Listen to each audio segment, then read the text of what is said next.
I came to Brown in 1965. The country was in turmoil. And at Brown, we were involved in the anti-Vietnam War movement, many students, or in the civil rights movement. I myself spent time in Mississippi before I came to Brown. But what we decided to do is to focus on the institution that we were at. And it was an institution that was supposed to be designed to train leaders and educate leaders. And we felt that in order to do that, what you really want to do is not educate people to just memorize and regurgitate, but rather to think creatively, to take responsibility for their own education. Universities like Brown that were set up to train future leaders, they were doing anything but that, at least in the opinion of a number of us. In the sense that it was all kind of a rote learning. You know, you sat in large lecture classes, you took down facts, and then you regurgitated those facts on tests that you got, and you were given these letter grades that were judging you and according to a letter. We had the idea of doing a spring weekend. We got a very large number of what were very popular groups at the time of different genres, James Brown and Dionne Warwick and Procol Harum and the Yardbirds, and we got poets, Allen Ginsberg and Lawrence Ferlinghetti, and we got Dizzy Gillespie. If I'm honest about it, I think the popularity that we gained by doing that with the student body made it easier for us to then have credibility to mobilize for education reform. We had the idea to fly an airplane over and drop ping pong balls that said Welcome Spring Weekend. And we had about 5,000 ping pong balls that we painted different colors and stamped Welcome Spring Weekend. And the administration, of course, got very nervous about that, and the thought that, you know, these might cause traffic accidents and everything else. But we didn't cancel it because we couldn't cancel the plane. We had already chartered it. So we said to the administration, nope, we're not giving in. We're going to do this. And the plane flew over, and everybody rushed out of University Hall in a panic. You know, the administrator was looking at it. And what we did is we had the plane with a banner on it, sort of saying Welcome Spring Weekend, but we took all the ping pong balls. We snuck in the back of University Hall and dumped them in the dean's office while they were all outside. What we decided is that to bring effective change and use moderate means, we needed to have large numbers. And so we embarked upon a very detailed effort to organize students, went dorm by dorm, talked to students about the report. And once we had large numbers of thousands of students who were signing petitions and who were advocating for this change, then the university administration, I think wisely, said, okay, we'll take this seriously. And so they formed a committee to really look at the whole basis of education at the university, which then resulted in the curricular reforms. If we had mobilized large numbers of people and they had stonewalled us, it could have been very, very ugly at the university. And instead, they played a constructive role and responded and were willing to change the university in a positive way that's since endured. When we first came to Brown, typically freshmen and sophomores had large lecture classes, which were quite dull and just factually based. And then in the upper years, students might have smaller seminars and they focused in a concentration. We changed all that and said, look, freshmen and sophomores actually should have smaller class experiences. And the emphasis should not be on factual learning. It should be on introductions to what we call modes of thought. What you wanted to do was teach people how to learn in the discipline, you know, learning how to learn. We wanted to break down some of the departmental barriers to say that interdisciplinary learning is important because the traditional ways that knowledge had been organized in the past hundreds of years is not necessarily the way it should be organized going forward. We allowed for independent concentrations and multidisciplinary concentrations and so on. And we did want a student to have to concentrate because it was good to be able to dig into something deeply, but there should be more creativity in what that concentration could be. Similarly with testing, we wanted more take-home testing, more testing that was allowing students to express themselves rather than kind of, you know, multiple choice check-off tests, which don't really tell very much. We wanted to have the grades be replaced by written evaluations and discussions what today in business would be called 360 evaluations, where the students evaluate the professor evaluates the student, and they talk to each other, and then there's a written evaluation of the student, and not necessarily to tie it to something that was in a permanent record.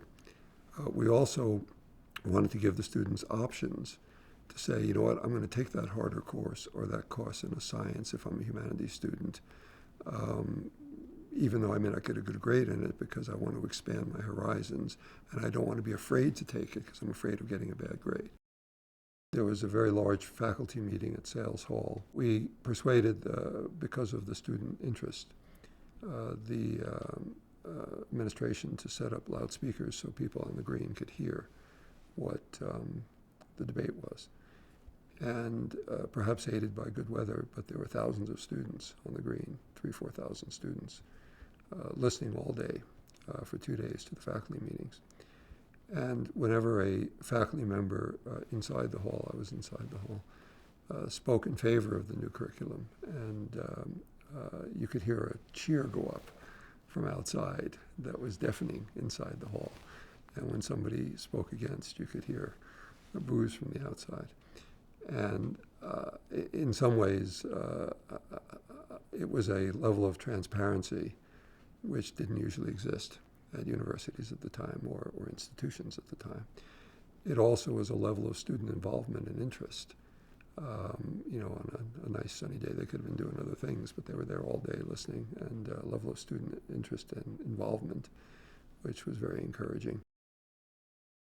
When I look back on us as a student generation, we really did actually bring accomplishments that have lasted and that have, I think, advanced the society. And what I'm happy to say about Brown is that Brown was in the forefront of that, in part because of the way the students mobilized and organized, and also in part because the institution itself was responsive and willing to play a leadership role. Since the late 60s, Brown has come to stand for certain principles in education, which I think it continues to lead on, and I think putting the students at the center of their learning and giving them the responsibility for their learning, and then providing the structures around them to help make that meaningful, is something where Brown still leads.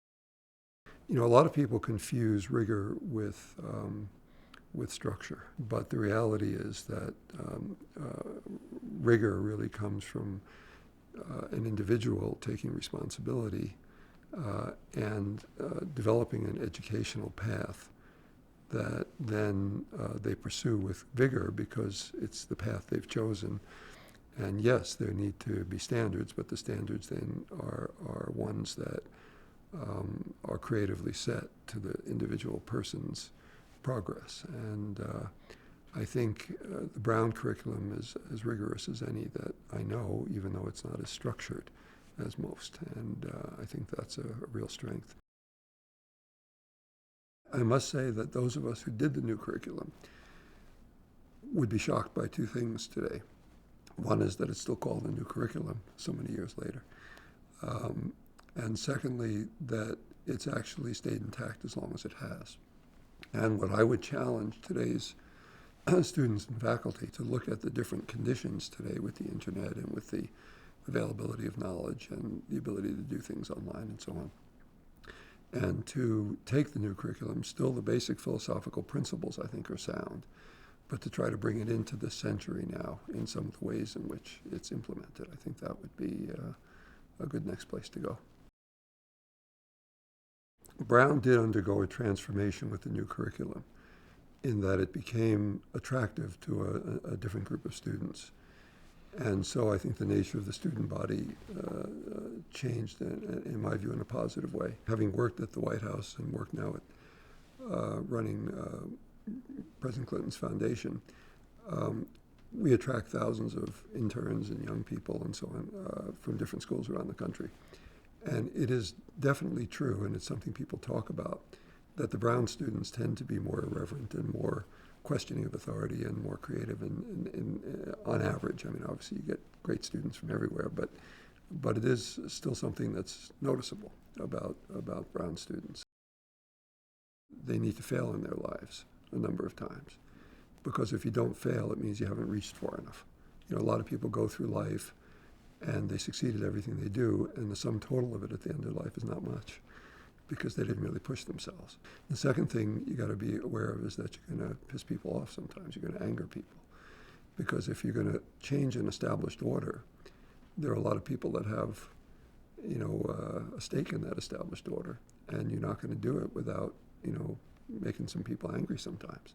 And thirdly, you've got to be willing to be unreasonable sometimes, because, for the Flat Earth Society, the idea that the world was round was completely crazy and unreasonable if you read some of the texts of that time. I mean, the mockery you can make about, well, if it was round, we'd all fall off and so on, was all done, and that's true whenever you're trying to bring change. You have to be unreasonable because you have to be willing to be persistent, and you have to be willing to keep pushing when everybody else thinks you're crazy.